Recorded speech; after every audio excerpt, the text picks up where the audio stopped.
Hello, everybody. I'm Jen from Wine Antics.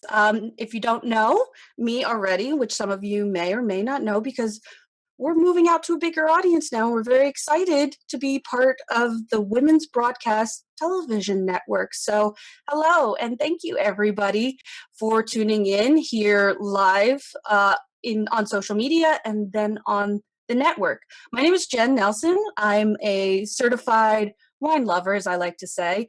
I have a few certifications behind my belt, both a UK-based one with the Wine and Spirits Educational Trust, and I've taken the course of the Certified Specialist of Wine. This is a live wine talk show at Wine Antics Live. We do this every week, and tonight we are talking about Valentine's Day wine and chocolate pairings. Tonight, I've gotten very bubbly and very pink with my drink of choice. It is the Ruffino Rosé, extra dry. Very excited. This is like my go-to Prosecco, and I'm excited that they now have it in rosé. I think it's time to bring up our special guest and my lovely, handsome, maybe even co-host. So we have our special guest today is Rob Frisch. And Rob, I would love it if you would take a moment and introduce yourself. Well, hi, everyone. I am, yes, I write a blog called Odd Bacchus, which is about unusual wines and spirits. It's approaching its 6th anniversary this April, which I'm very proud of. And I'm even more proud that I just won this fantastic wine blogging award presented by Millesima, which is a Bordeaux distributor, and this jury selected me to be one of the finalists, and then I won the wine travel category, and so they're sending me to Bordeaux for a week in April, which is kind of amazing. And so I some people consider me to be something of a wine star, but I think of myself more as a black hole of booze. Wow.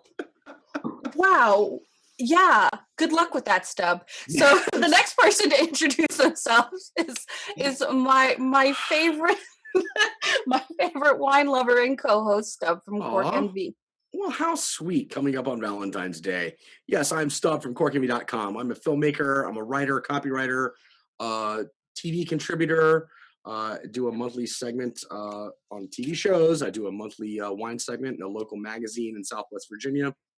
And I'm going to jump in and say what I'm drinking. I think, Rob, you forgot that. So we're going to have to catch up with you when we get back to you, what you're actually drinking now. So what I'm drinking is very odd tonight, but it is Valentine's Day. So we want to get into the mood, right? We want to get in the mood to hang out with our lovers.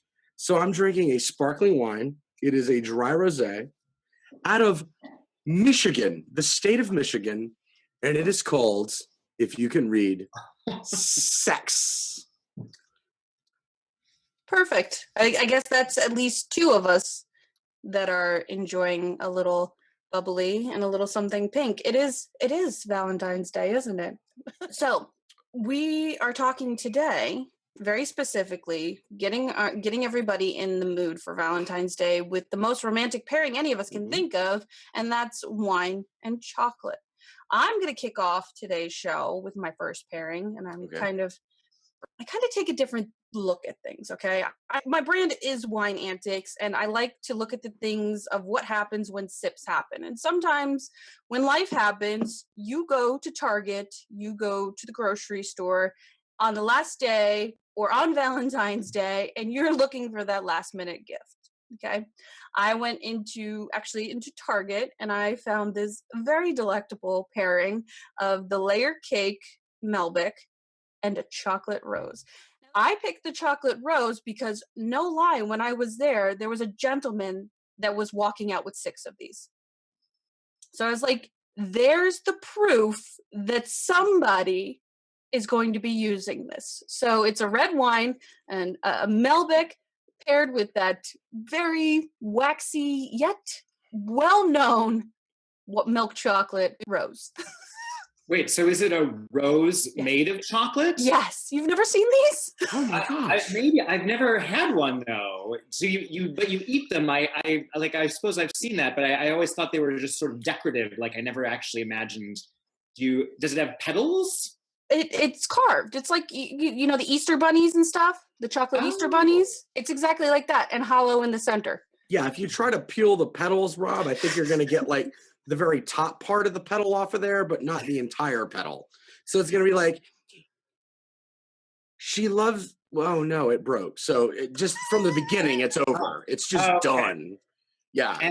And like, can you fit the whole thing in your mouth, or do you have to sort of like put your tongue kind of in the petals? Oh, the That- whole rose? I Oh. think you can lick the inside of the petals and then just put it all in your mouth, bachelorette style. Oh. All right, so that's good. That's because you want to look sexy while you're eating on Valentine's Day. Of course you do. Or if you let that rose go too long, you're definitely not going to get the sexy look. If you put it all in your mouth, it'll literally disintegrate into chocolate powder. Don't let that go too long. There's probably a whole quarter of the internet devoted to exactly that fetish, Jen. Probably. Don't knock it. Okay. And what Not made you knocking. pick up the Malbec? What was that? What made you pick up the Malbec as opposed to, a Merlot or something? Well, thank you for asking that. It's actually it came to my mind. I was like, okay, well this looks romantic in the label. It looks like you're already connecting it with a dessert, and then I immediately thought, okay, you can have your cake and drink it too.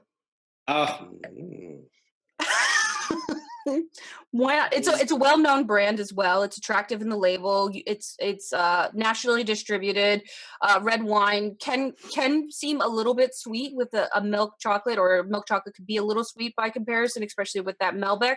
But I enjoy it because it's fruit forward, and it's probably going to satisfy a wide range of palates.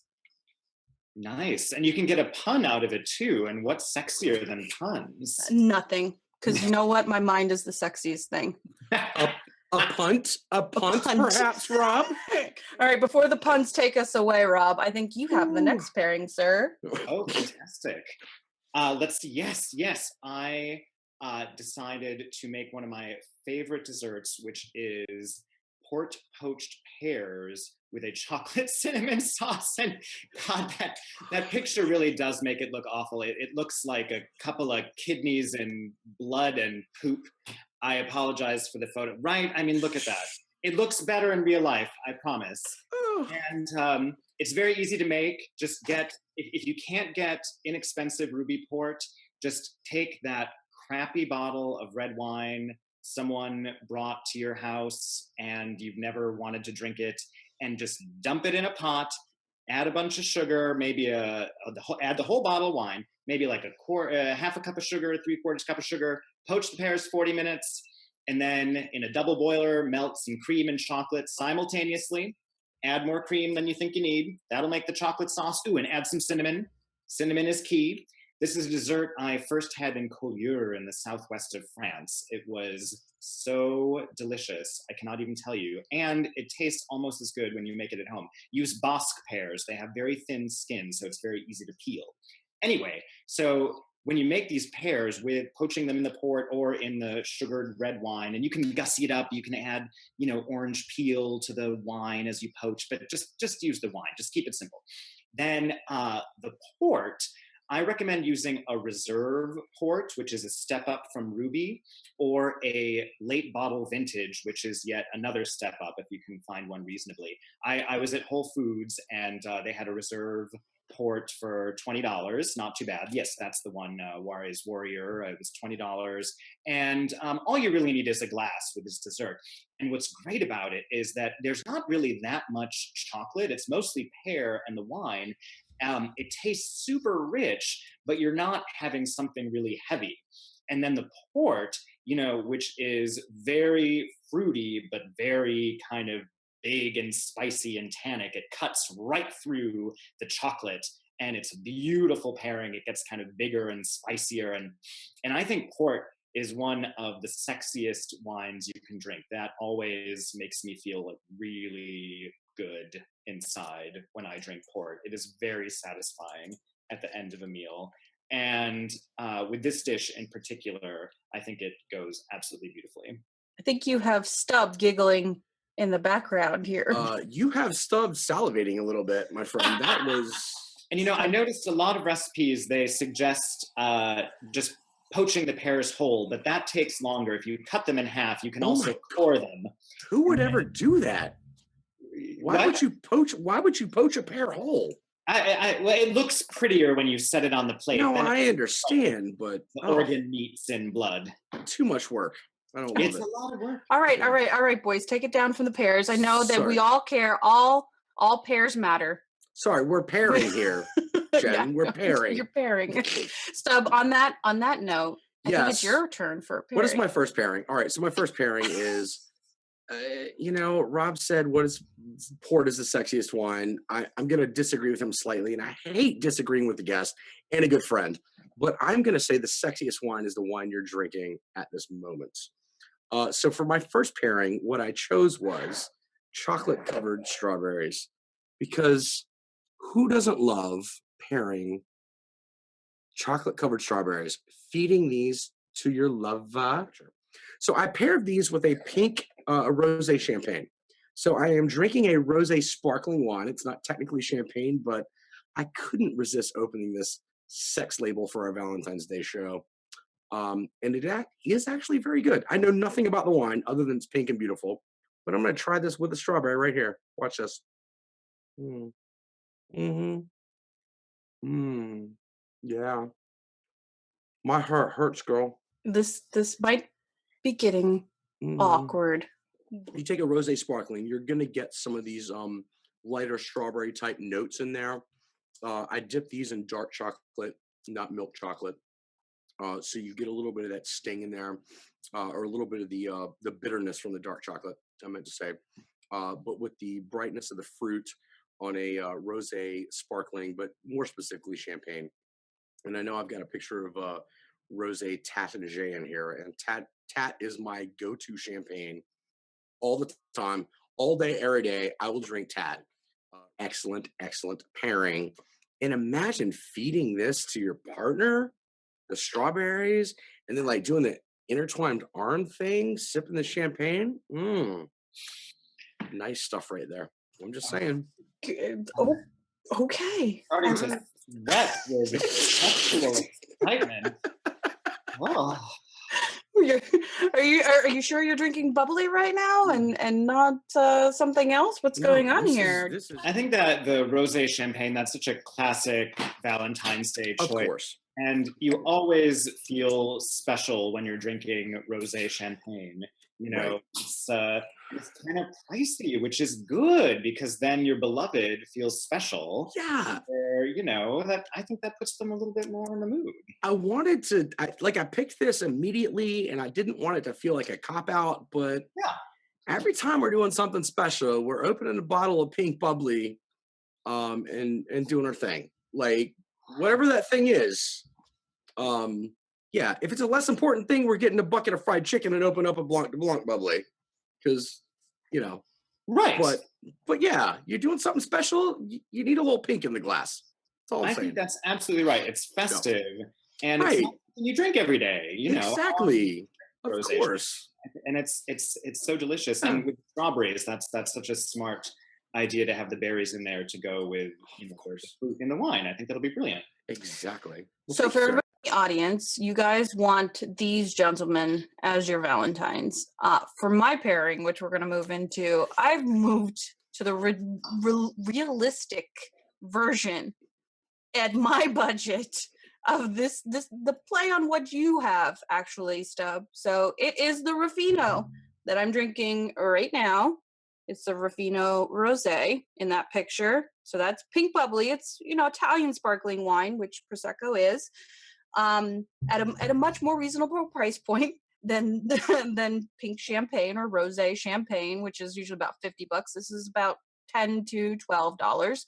And then the Oreos, which are chocolate covered strawberry Oreos. And sometimes we just want to Netflix and chill on Valentine's Day. And this is the pairing for you. I also love, and but most of this is in jest. Most of this is what you can find in a grocery store, and you do what you can sometimes if you've forgotten, or there's other priorities, or there's a snowstorm that's happening on the East Coast right now. Um, and I like that Oreos always brings out these unique flavors, and it's accessible, but yet they're special every once in a while. Like they have all different types. This one is a fun play on it, and maybe if you're a casual couple, you'll enjoy this fun little pairing. And I'm not gonna lie, this bubbly is pretty darn good, and at a price point where you can enjoy this like the rest of February. Just saying. So that's my pairing. I don't know. Where are you gonna go with that, Rob? Yeah, no, I think that pairing is brilliant. And here's why. Because, And here's why, madame. yes, because, what kills romance more than pressure or trying to force it with fanciness and, here's this spectacular meal and this expensive wine, and now we better have sex and it better be amazing because it's Valentine's Day. And if it's not super romantic, it means you don't love me and this relationship is going to be over. No, screw that. It's ridiculous. My husband and I are going on Friday. We're going out to our favorite bar, our favorite pub for chicken fingers. That's what we're doing because we like a low-key Valentine's Day. So I think this is great. Keep it casual, low pressure. The romance is between the two of you, not, in something like not in the wine, not in the whatever. It make it special, the two of you. I think this is brilliant. But you know what? This pairing actually lets you like hold that through the rest of the month because the Oreos are something seasonal or like around the month of February. So it's kind of unique and only happens a little bit. And then I haven't seen this rosé very often. And maybe you buy Ruffino, but right around February, you're like, let's do the rosé just so we can put that cherry on the cake of our romantic life. Yeah, it's something a little unusual. So it's still special. It's not expensive, but it's a little unusual. So that makes it cool. Yeah, I like it. And it's within this girl's budget. So yeah, and what did you think, Stub? How did you like my play on your champagne and luscious I mean, jerk? look, I like it. I will let this out now. Valentine's Day is the ribbonized wedding anniversary.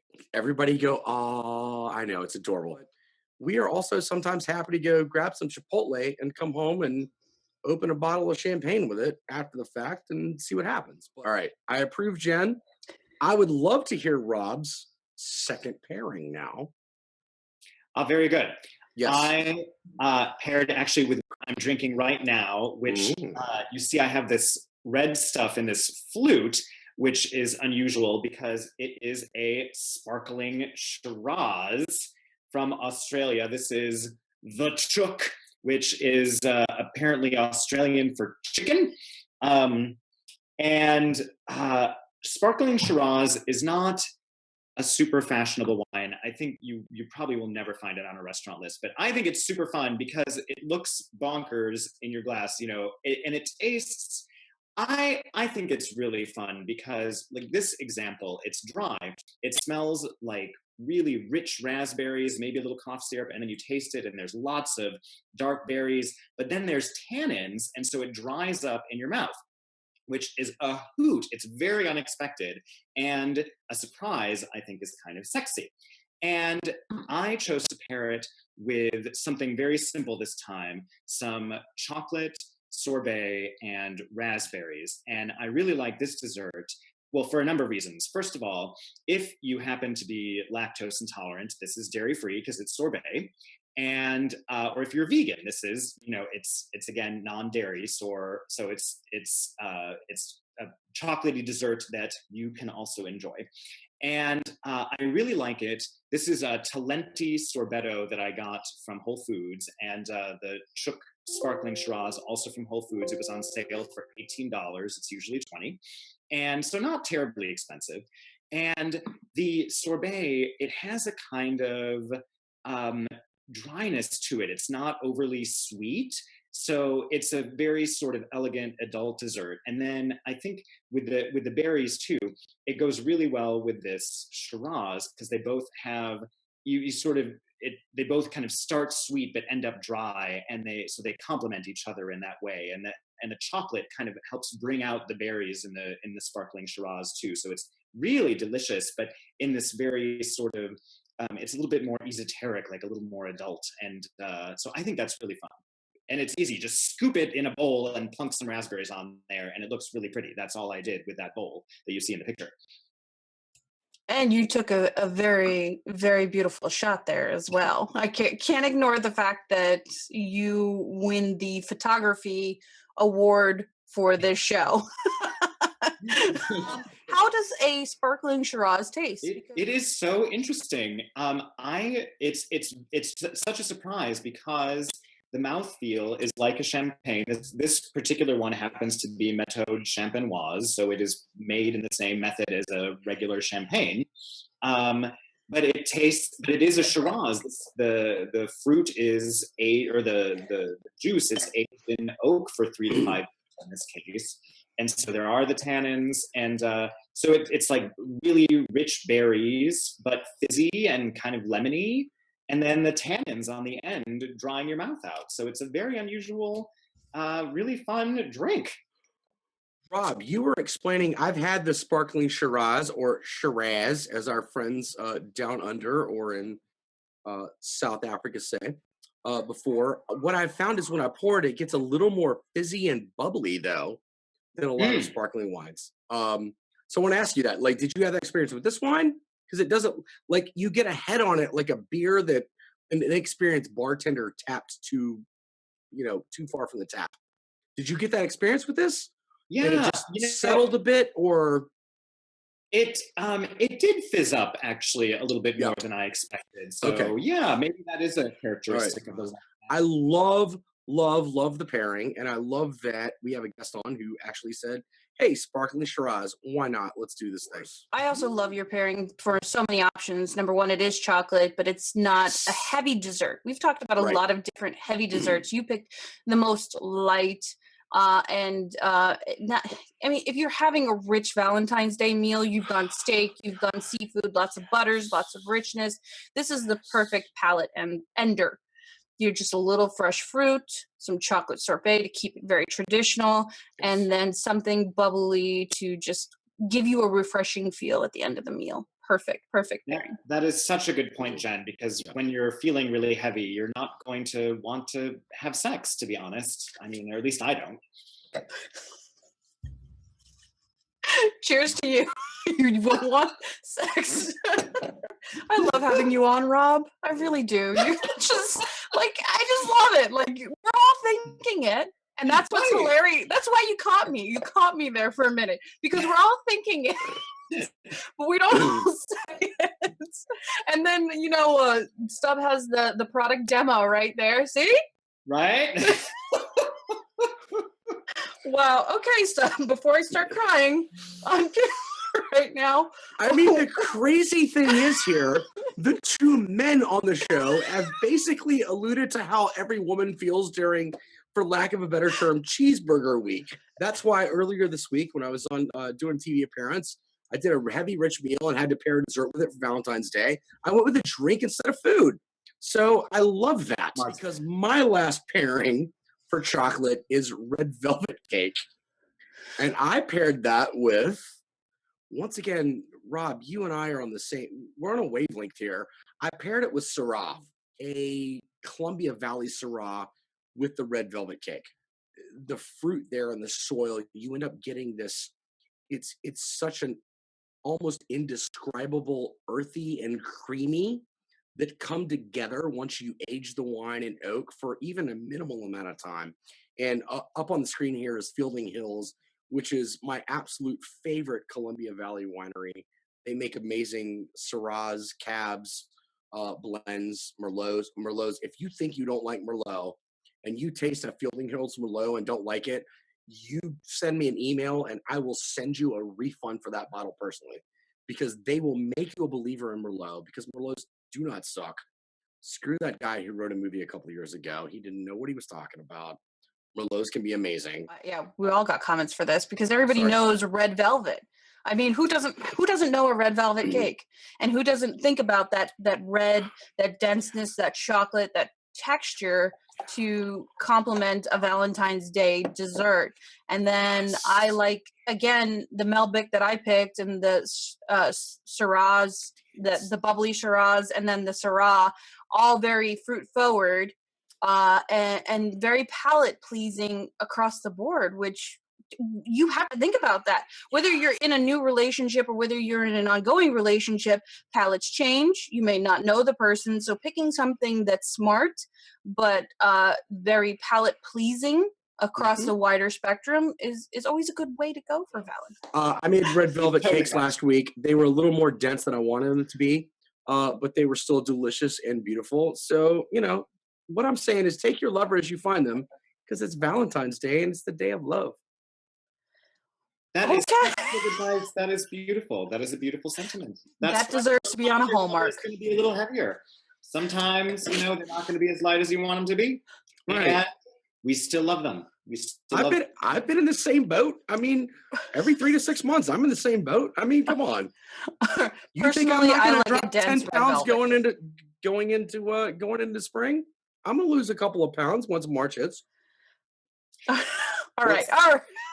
This pairing sounds like magic, and I absolutely second everything you said about Merlot. I'm gonna defer from having an opinion. I think this is like political stances. I'm just going to ride the fence. So I always like to end the show with some final thoughts. So I'd love to go around the horn, and I'm going to start with Rob. Any final thoughts for Valentine's Day, for wine and chocolate pairings? Anything, sir? Anything? Absolutely. First of all, if you have restaurant reservations, you should cancel them, because the restaurants are just out there to gouge you on Valentine's Day. If you don't have restaurant reservations, it's too late to make them in any case. So either way, cook at home, make yourselves a wonderful romantic meal, and just enjoy each other. And for goodness sake, don't put too much pressure on it. It's just Valentine's Day. There'll be another one next year, and everything's going to be okay no matter what happens. Amen. Stub, final thoughts for you, sir. I want to thank Rob for being on the show as always, again, for the second time, our second time guest. I want to thank him on that, but also for the great advice. It is just Valentine's Day, even though it's my personal anniversary. You're going to have another one next year. Don't put all the pressure on yourself. Enjoy your partner. Have a good night, and everything's great. Other than that, I want to once again extend apologies to Andrea Robinson for running out of time to have her on the show. And hopefully next time. And to all of you lovers out there, have a great, happy Valentine's Day. Perfect. Thank you, Stub. And I will close. I want to absolutely echo Stub's sentiment. Thank you so much, Rob, for coming on. You are charming and delightful and so smart about wine and travel. We love you. We're proud of you in your trip to Bordeaux and your America's Viewer Choice Award on blogging and writing. And I'm going to put the link to his award-winning blog up in the chat here.